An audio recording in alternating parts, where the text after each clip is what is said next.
कहते हैं कि समंदर ऊपर से जितना शांत दिखता है उसकी गहराइयों में उतने ही खौफनाक तूफान छिपे होते हैं। जरा सोचिए, एक ऐसा सीधा साधा परिवार जो दिन में बच्चों को कराटे सिखाता है, मेडिकल स्टोर पर दवाइयाँ बेचता है और एक बेहद आम सी जिंदगी जीता है, लेकिन जब बात किसी बेगुनाह की जान पर आ जाए तो यही परिवार मौत का दूसरा नाम बन जाता है। एक तरफ है अंडरवर्ल्ड का वो खूंखार माफिया जो पैसों की हवस में 1300 जिंदा इंसानों को दफनाने वाला है, और दूसरी तरफ है एक पिता, एक माँ और उसकी शेरनी जैसी बेटी और एक ऐसा चाचा जिसे देखकर अच्छे अच्छों का पसीना छूट जाए। ये कहानी सिर्फ बदले की नहीं बल्कि 1000 करोड़ के एक ऐसे खौफनाक जाल की जंग है जिसकी चाबी सिर्फ 100 रुपए के एक मामूली से नोट में छिपी है। कहानी की शुरुआत साल 2004 से होती है। राजा रामन पेशे से एक कराटे मास्टर है, लेकिन उसके लिए कराटे सिर्फ हाथ पैर चलाने या दूसरों की हड्डियां तोड़ने का तरीका नहीं बल्कि मजलूमों और बेगुनाहों की ढाल बनने का हुनर है। राजा रामन का एक छोटा सा और खुशहाल परिवार है। उसकी पत्नी नीला वेनी, उसकी प्यारी सी बेटी नीला और मेडिकल स्टोर चलाने वाला उसका छोटा भाई यानी नीला का चाचा शिवा। ये सब मिलकर एक बेहद सुकून भरी जिंदगी जी रहे होते हैं। लेकिन एक दिन कुछ ऐसा होता है जो छोटी सी नीला की सोच पूरी तरह बदल कर रख देता है, क्योंकि एक दिन नीला रोते हुए जब घर आती है तो पता चलता है कि पड़ोस में रहने वाले रोहन नाम के एक लड़के ने उसे बुरी तरह पीट दिया है। आमतौर पर कोई भी पिता अपनी बेटी को रोता हुआ देखकर उसे गले लगा लेता, उसके आंसू पोंछता और उस लड़के को डांटने चला जाता, लेकिन राजा रामन का तरीका दुनिया से बिल्कुल अलग था। वो अपनी बेटी को प्यार से चुप कराने के बजाय उससे पूछता है कि गलती किसकी थी। जब नीला बताती है कि गलती रोहन की थी तो राजा रामन उसके आंसू पोंछने के बजाय उससे कहता है, तुम्हारे हाथ भी है, जाओ उसे सबक सिखा कर आओ। लेकिन जैसे ही नीला रोहन को सबक सिखाने के लिए आगे जाती है, शारीरिक रूप से कमजोर होने की वजह से बेचारी उल्टा उसी के हाथों बुरी तरह पिट जाती है। अब नीला रोते हुए घर वापस आती है, लेकिन इस बार राजा रामन का दिल पसीजने के बजाय और सख्त हो जाता है। वो नीला को जिंदगी का सबसे कड़वा लेकिन सबसे सच्चा सबक सिखाता है। वो कहता है, आज रोहन ने तुम्हारे साथ ऐसा किया है, कल कोई और भी ऐसा कर सकता है। पता नहीं कल हम तुम्हारे साथ रहें या न रहें। अगर भविष्य में कोई फिर तुम्हारे साथ गलत करने की कोशिश करे तो तुम्हें अपनी रक्षा खुद करनी होगी। सिर्फ रोने या गुस्सा करने से कुछ नहीं होगा। ताकत पाने के लिए तैयारी करनी पड़ती है। माता पिता हमेशा तुम्हारे पीछे ढाल बनकर खड़े नहीं रहेंगे, इसलिए तुम्हें अपनी रक्षा खुद करना सीखना होगा। पिता की ये बातें नीला के मासूम दिल पर गहरी छाप छोड़ देती हैं। तब नीला कहती है, पापा मैं भी कराटे सीखूंगी। इसके बाद राजा रामन खुद अपनी बेटी की ट्रेनिंग शुरू कर देता है। देखते ही देखते नीला के अंदर गजब का आत्मविश्वास आ जाता है। वो बहुत जल्दी कराटे में माहिर हो जाती है और जिस रोहन ने उसे पीटा था, एक दिन उसे बीच सड़क पर ऐसा सबक सिखाती है कि वो दोबारा किसी से पंगा लेने की हिम्मत नहीं करता। अब नीला का स्वभाव पूरी तरह बदल चुका था। मोहल्ले में अगर कोई भी लड़का किसी लड़की से बदतमीजी करता तो नीला बिना किसी खौफ के उसे बीच सड़क पर धो डालती थी। कई बार आस पड़ोस के लोग नीला की शिकायत लेकर उसके घर आते, लेकिन नीला की माँ हमेशा अपनी बेटी को डांटती और उसे फटकार लगाती थी। वहीं जबकि नीला के पिता का मानना था कि गलत के खिलाफ आवाज उठाना ही एक सच्चे इंसान की पहचान है। फिर देखने को मिलता है कि नीला अपनी जिंदगी का पहला कराटे टूर्नामेंट खेलने जाती है। वो बहुत ज्यादा उत्साहित होती है, लेकिन किस्मत को कुछ और ही मंजूर था और वो अपना पहला ही मुकाबला बुरी तरह हार जाती है। इस हार से नीला पूरी तरह टूट जाती है। उसे लगने लगता है कि शायद वो इस खेल के लिए बनी ही नहीं है। वो पूरी रात सो नहीं पाती। तभी राजा रामन उसके पास आता है। अपनी बेटी का हौसला बढ़ाने के लिए वो अपने ही परिवार से जुड़ा एक ऐसा चौंकाने वाला राज बताता है जिसे सुनकर नीला हैरान रह जाती है। राजा रामन बताता है कि उसने अपनी जिंदगी में लगातार 34 टूर्नामेंट जीते थे, लेकिन अपना पहला मुकाबला वो भी हार गया था। और सबसे बड़ी बात, वो किसी और से नहीं बल्कि नीला की माँ नीला वेनी से हारा था। जी हाँ, घर में शांत और सीधी सादी दिखने वाली उसकी माँ असल में कराटे की ब्लैक बेल्ट चैंपियन थी। ये बात सुनकर नीला की आंखें फटी की फटी रह जाती हैं। उसे समझ आ जाता है कि उसका परिवार बाहर से जितना साधारण दिखता है, अंदर से उतना ही खतरनाक है। इस खुलासे से नीला के अंदर एक नई आग जल उठती है और वो अगले ही टूर्नामेंट में शानदार वापसी करते हुए जीत का परचम लहरा देती है। वहीं एक शाम देखने को मिलता है कि कुछ गुंडे एक रेस्टोरेंट में खाना खाने आए थे। तभी उनकी नजर एक लड़के पर पड़ती है और उन्हें पता चलता है कि उसी के पिता ने पुलिस को उनकी जासूसी की थी। इस बात से गुस्से में आकर वो उस लड़के को बड़े प्यार से अपने पास बुलाते हैं। तभी जैसे ही एक गुंडा उस लड़के पर हाथ उठाने जाता है, वहाँ राजा रामन पहुँच जाता है, जो अपनी बेटी के साथ उसी रेस्टोरेंट में खाना खाने आया था। राजा रामन तुरंत उस गुंडे का हाथ पकड़ लेता है। ये देखकर बाकी गुंडे भी उस पर हमला कर देते हैं, लेकिन राजा रामन उन सभी की ऐसी धुनाई करता है कि वो खाना पीना सब भूलकर अपनी जान बचाते हुए वहां से भाग जाते हैं। ये सब नीला अपनी आंखों से देख रही होती है। घर लौटते समय नीला अपने पिता से पूछती है, पापा क्या आप उस लड़के को जानते थे जिसकी आपने मदद की? तब राजा रामन अपनी बेटी के साथ अपने अतीत का एक दर्दनाक किस्सा साझा करता है। वो बताता है कि सालों पहले उसकी एक बहन थी जिसका नाम भी नीला ही था। एक दिन बीच सड़क पर उसे मदद की सख्त जरूरत थी, लेकिन वहाँ मौजूद लोग सिर्फ तमाशा देखते रहे। किसी ने उसकी मदद नहीं की और लोगों की इसी बेरुखी की वजह से उस मासूम की जान चली गई। राजा रामन कहता है कि उसी उसी दिन उसने कसम खा ली थी कि वो कभी किसी बेगुनाह और मजबूर इंसान को अकेला नहीं छोड़ेगा। इंसान की असली पहचान यही है कि वो बिना किसी स्वार्थ के किसी अनजान की भी मदद करे। अब यहाँ से कहानी पूरे 15 साल आगे बढ़ती है, जहाँ हम देखते हैं कि नीला अब बड़ी, एक समझदार, निडर और बेहद फुर्तीली लड़की बन चुकी है। एक दिन वो बस में सफर कर रही होती है, तभी उसकी नजर एक बुजुर्ग महिला पर पड़ती है जो फोन पर घबराई हुई आवाज में किसी से मदद मांग रही थी। उस महिला के पति की मौत हो चुकी थी और कुछ लोकल गुंडों ने उसकी जमीन के फर्जी कागजात बनाकर उस पर कब्जा कर लिया था। वो जिस आदमी से फोन पर मदद मांग रही थी वही उसे डराकर कहता है कि गुंडे बहुत खतरनाक हैं और उसे अपनी जमीन भूल जानी चाहिए। नीला चुपचाप ये सब सुन रही होती है और समझ जाती है कि वो आदमी भी उन गुंडों से मिला हुआ है। जब वो बुजुर्ग महिला मजबूरी में अपनी जमीन के कागजात लेकर गुंडों को देने पहुंचती है, तभी वहां नीला की एंट्री होती है। बिना कोई फालतू बात किए नीला अपने शानदार कराटे मूव्स से अकेले ही उन सभी गुंडों की हवा निकाल देती है। फिर उस महिला से कहती है कि अगर आगे कभी भी कोई परेशानी हो तो उसे जरूर बताना। अब नीला एक कॉल सेंटर में नौकरी करने लगी थी, लेकिन नौकरी के साथ साथ वो अपने चाचा शिवा की मेडिकल दुकान पर जाकर उनकी मदद भी करती थी। ऑफिस में उसका एक बॉस था जिसका नाम राकेश था। राकेश एक नंबर का घटिया और गिरी हुई सोच वाला इंसान था। उसकी नजर हमेशा नीला पर रहती थी। वो अक्सर उसे घूरता और परेशान करने के मौके तलाशता रहता था, लेकिन नीला अपनी माँ की वो सीख याद रखती है कि हर छोटी छोटी बात पर लड़ना जरूरी नहीं होता, इसलिए शुरुआत में वो राकेश को नजरअंदाज करती रहती है। दूसरी तरफ इस फिल्म का असली और सबसे खूंखार विलेन हमारे सामने आता है, वरुण दयालन। वरुण कोई सड़क छाप गुंडा नहीं बल्कि एक बेहद ताकतवर और निर्दयी बिजनेसमैन है। उसकी माइनिंग कंपनियों ने पैसों के लालच में न जाने कितने गांवों का नामो निशान मिटा दिया था। अब उसकी नजर एक ऐसे विशाल पहाड़ पर थी जिसके ठीक 1500 फीट नीचे ब्लैक ओपल नाम का एक बेशकीमती मिनरल दबा हुआ था। बाजार में इस खजाने की कीमत करीब 7000 करोड़ रुपए थी। लेकिन सबसे बड़ी दिक्कत ये थी कि इतनी गहरी खुदाई करने का मतलब था पूरा पहाड़ ढह जाना और उसके नीचे बसे 1300 से ज्यादा बेगुनाह लोगों का जिंदा दफन हो जाना। वही जबकि सरकार किसी भी कीमत पर इस जानलेवा प्रोजेक्ट की इजाजत नहीं दे सकती थी। लेकिन वरुण दयालन जैसे दरिंदे के लिए 1300 लोगों की जान की कोई कीमत नहीं थी। वो इस प्रोजेक्ट की मंजूरी लेने के लिए एक भ्रष्ट मंत्री से मिलता है। मंत्री भी जानता था कि ये काम कितना खतरनाक है, लेकिन फिर भी वो वरुण के सामने एक गंदी और खौफनाक डील रखता है। वो कहता है कि 300 फीट तक खुदाई की परमिशन मिल जाएगी और उसके बाद अगर पहाड़ गिरकर लोग मर भी गए तो उसे सोशल मीडिया पर प्राकृतिक आपदा या लैंडस्लाइड बताकर मामला दबा दिया जाएगा। लेकिन इस खामोशी की कीमत मंत्री ने पूरे 1000 करोड़ रुपए रखी थी, वो भी पूरी तरह सफेद और सुरक्षित पैसे के रूप में।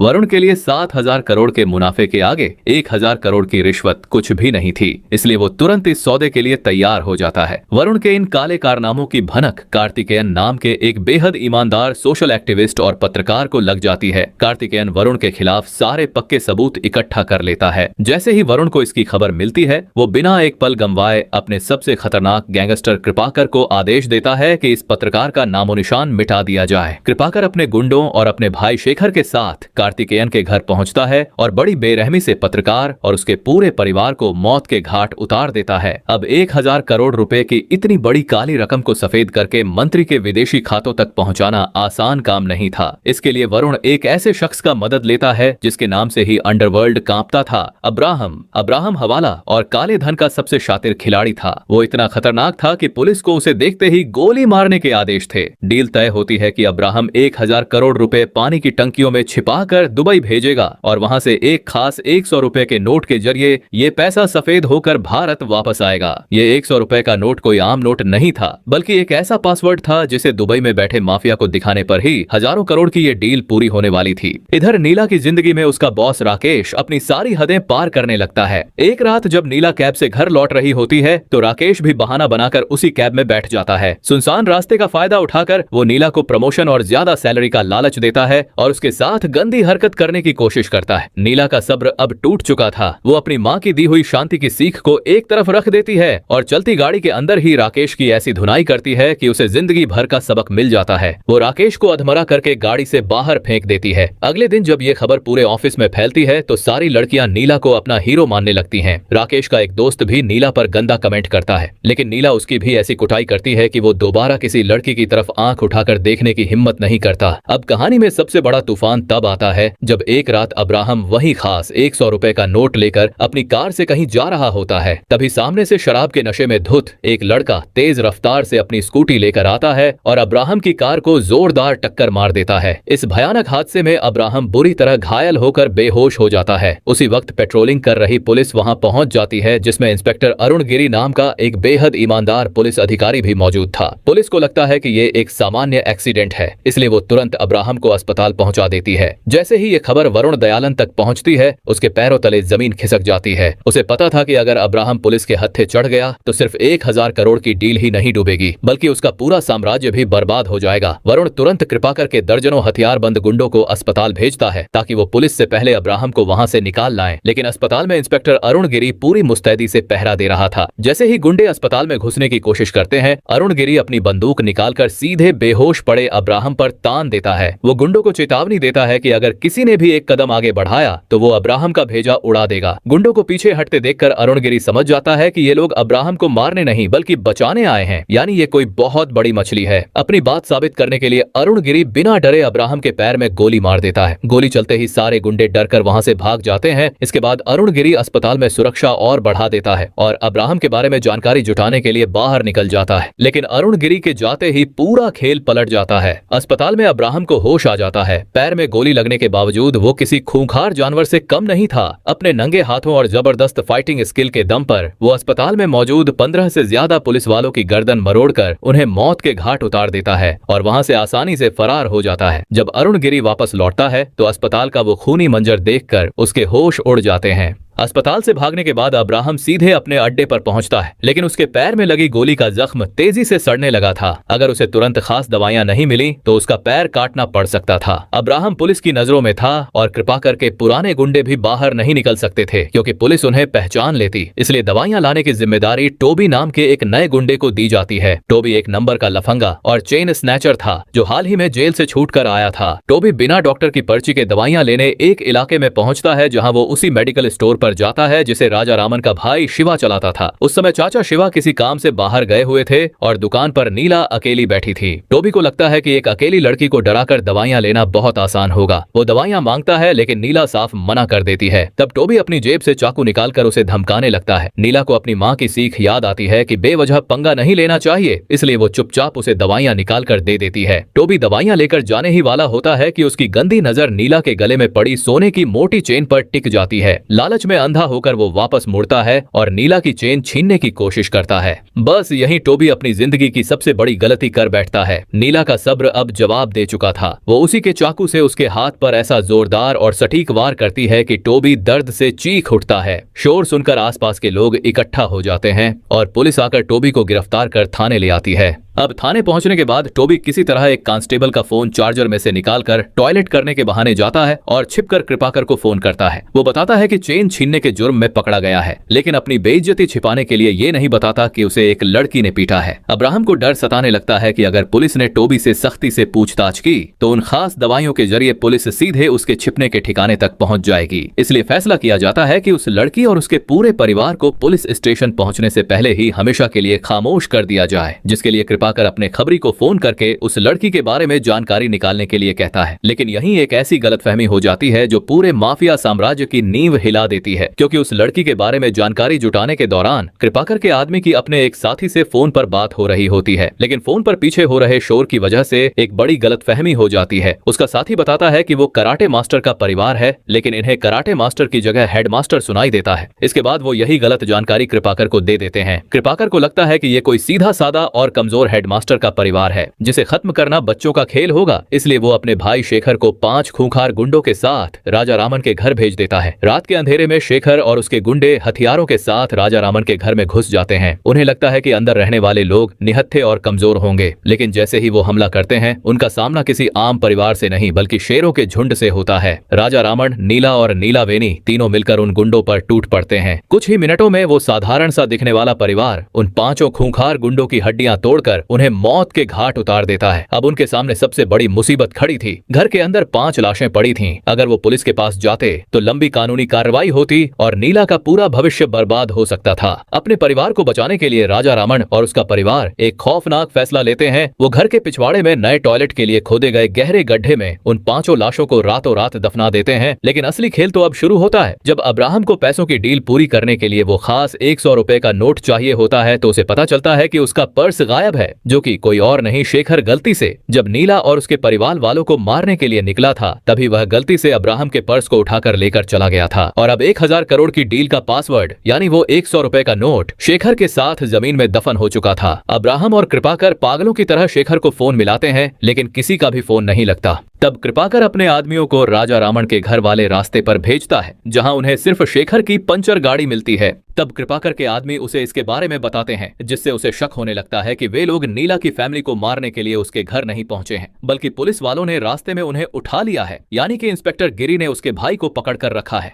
गुस्से और बौखलाहट में कृपाकर एक बेहद नीच हरकत करता है। वो इंस्पेक्टर अरुण गिरी की पत्नी और उसके छोटे से बच्चे का अपहरण कर लेता है। फिर अरुण गिरी को फोन करके धमकी देता है कि अगर उसने शेखर को नहीं छोड़ा तो उसकी पत्नी और बच्चे की लाशें उसके घर पहुंचा दी जाएंगी। अरुण गिरी पूरी तरह बेबस था क्योंकि उसे सच में नहीं पता था कि शेखर कहाँ है। इत्तेफाक से उसी समय राजा रामन और नीला भी पुलिस स्टेशन में मौजूद थे क्योंकि वो टोबी के खिलाफ अपनी शिकायत वापस लेने आए थे। वो ये पूरी बातचीत सुन लेते हैं। तभी उन्हें समझ आता है कि जिस शेखर को उन्होंने अपने घर के पीछे दफनाया है उसी की वजह से एक बेगुनाह पुलिस अधिकारी का परिवार मौत के मुंह में पहुंच गया है। उधर अब्राहम कोई मामूली खिलाड़ी नहीं था। खुद से इसकी तलाश में एक पुलिस वाले को पकड़ता है और बेरहमी से पीटकर उससे सच उगलवा लेता है कि वो कोई हेडमास्टर नहीं बल्कि एक बेहद खतरनाक कराटे मास्टर राजा रामन का घर है। अब्राहम का शातिर दिमाग तुरंत सारी कड़ियां जोड़ लेता है। उसे समझ आ जाता है कि शेखर और उसके आदमी राजा रामन के घर ही गए थे और वहीं से गायब हुए हैं। सच जानने के लिए अब्राहम अकेले ही राजा रामन के घर पहुंच जाता है। उस वक्त घर पर राजा रामन नहीं था।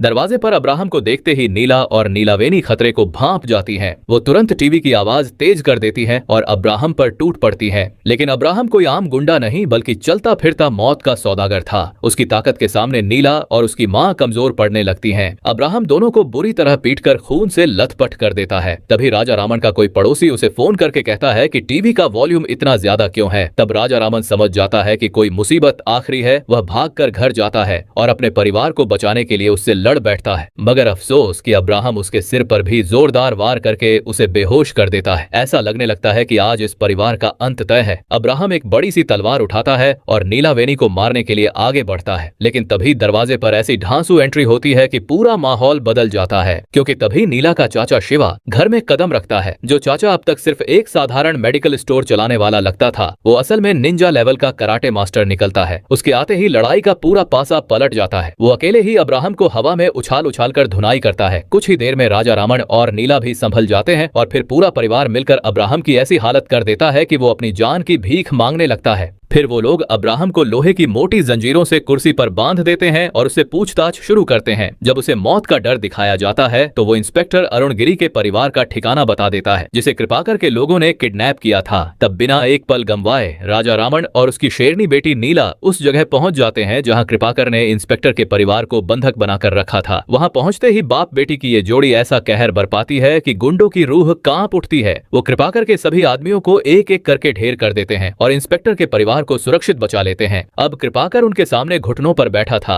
राजा रामन उससे पूछता है कि आखिर ये पूरा मामला क्या है और वो 100 रुपए का नोट इतना खास क्यों है। तब कृपाकर डर के मारे पूरी सच्चाई उगल देता है। वो बताता है कि उस 100 रुपए के नोट के पीछे वरुण दयालन का 1000 करोड़ रुपए का हवाला कनेक्शन छिपा है। साथ ही वो ये भी बता देता है कि इस माइनिंग प्रोजेक्ट की वजह से 1300 बेगुनाह गांव वाले जिंदा दफन हो जाएंगे। ये सुनते ही राजा रामन और नीला के पैरों तले जमीन खिसक जाती है। नीला तुरंत अपने चाचा शिवा को फोन करती है और कहती है कि दफनाए गए शेखर की लाश से वो पर्स निकालें। चाचा शिवा गड्ढा खोदकर पर्स निकालते हैं और उसमें उन्हें वो खास 100 रुपए का नोट मिल जाता है जिससे साबित हो जाता है कि उसकी कहीं बात सच है। कृपाकर गिड़गिड़ाते हुए कहता है कि अगर वो नोट उसे वापस मिल जाए तो वो सब कुछ भूलकर हमेशा के लिए चला जाएगा। लेकिन नीला अपने पिता को रोक देती है। वो कहती है अगर ये नोट वापस चला गया तो 1300 लोगों की मौत तय है। अपनी बेटी की ये बात सुनकर राजा रामन को उस पर गर्व होता है। अगले ही पल वो कृपाकर और वरुण के उस मैनेजर को जो वहां मौजूद था हमेशा के लिए खामोश कर देता है। अब ये लड़ाई सिर्फ उनके परिवार की नहीं रही थी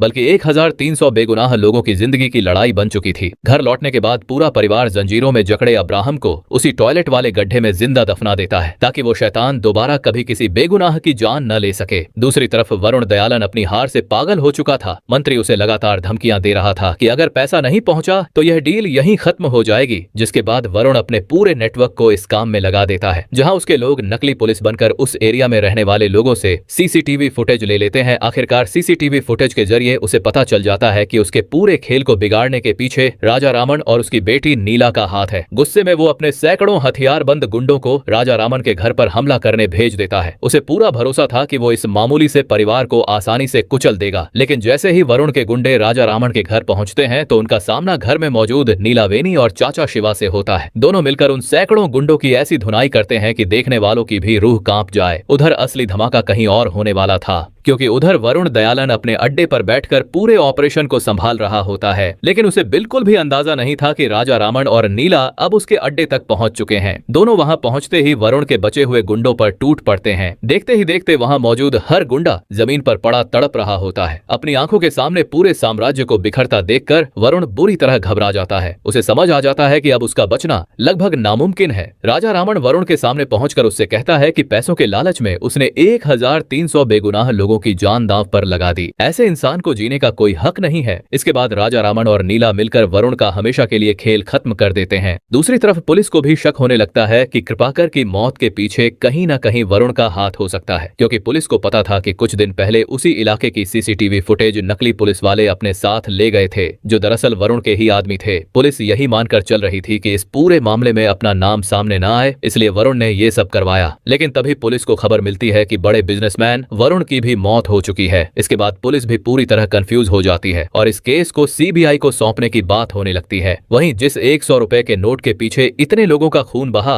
आखिरकार वही नोट 1300 बेगुनाह लोगों की जान बचाने की वजह बनता है। फिल्म के आखिर में दिखाया जाता है कि जिस गांव पर मौत का खतरा मंडरा रहा था वो पूरी तरह सुरक्षित बच जाता है। 1300 लोगों की जान बच जाती है और वरुण दयालन का करोड़ों का काला साम्राज्य हमेशा के लिए खत्म हो जाता है। राजा रामन और उसका परिवार एक बार फिर साबित कर देते हैं कि असली ताकत सिर्फ मारने में नहीं बल्कि बेगुनाहों की रक्षा करने में होती है। इसी के साथ ये शानदार फिल्म यहीं खत्म हो जाती है। तो दोस्तों, आपको ये फिल्म कैसी लगी हमें कमेंट बॉक्स में जरूर बताइए। अपना ख्याल रखिए, सतर्क रहिए। मिलते हैं अगली वीडियो में। जय हिंद।